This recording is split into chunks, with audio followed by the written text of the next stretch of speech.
ঢোলবাঁশি বাজিয়ে কবর দেয়া হচ্ছে, এরকম একটি ভিডিও দেখেছি ইউটিউবে। এ ব্যাপারে বললে ভালো হতো। ঢোলবাঁশি বাজায় আবার কবর, একটা গানই আছে এরকম, আমিও দেখছি ভিডিওটা। কি জানি, মরণকালে ঢোলবাঁশি বাজাইও কি ভাই, তরিকার ভাই না দরবারি ভাই? হ্যাঁ, এবং সে গানের একটা কথা খুব আপত্তিকর আছে, সেটা আরো বেশি, সেটা হলো কালেমা কালামও ভাই কোনো কিছুর দরকার নাই। কালিমা কালাম কিছুর দরকার নাই, ঢোলবাঁশি বাজাইতে বাজাইতে নিয়ে কবরে দিও।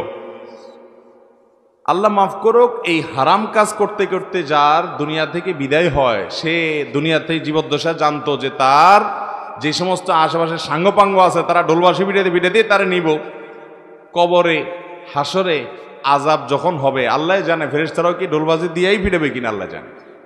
ভাইরা আমার, নবী সাল্লাল্লাহু আলাইহি সাল্লাম বলেছেন বয়স্ত লিউকসিরাল মাজামির, এই সমস্ত বাদ্যযন্ত্র এগুলো দুনিয়া থেকে এগুলো বিদায়ের জন্য আমি আসছি, এগুলো শয়তানের অস্ত্র, এগুলো হারাম।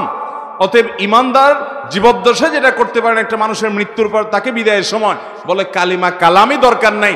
কালিমা কালামই যদি দরকার না থাকে সে মুসলমান কিনা সন্দেহ। মুসলমান কিভাবে কালিমা কালামের দরকার নাই, ঢোলবাজি হইলে তার চলবো? আমরা তো কালিমা কালাম পাইছি কোরআন থেকে, হাদিস থেকে। এর ঢোলবাজিটা কে দিল? কে দিছে বলেন? শয়তান দিছে।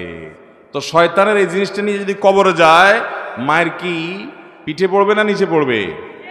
আল্লাহ আমাদেরকে এই সমস্ত পাগলামি ছাগলামি, এই সমস্ত শয়তানি থেকে বেঁচে থাকার তৌফিক দান করুন। কত পাগলামি যে দুনিয়াতে আছে, এসব না দেখলে বোঝার উপায় নাই। আল্লাহ আমাদের সমস্ত ভাইদেরকে হেদায়েত দান করুন।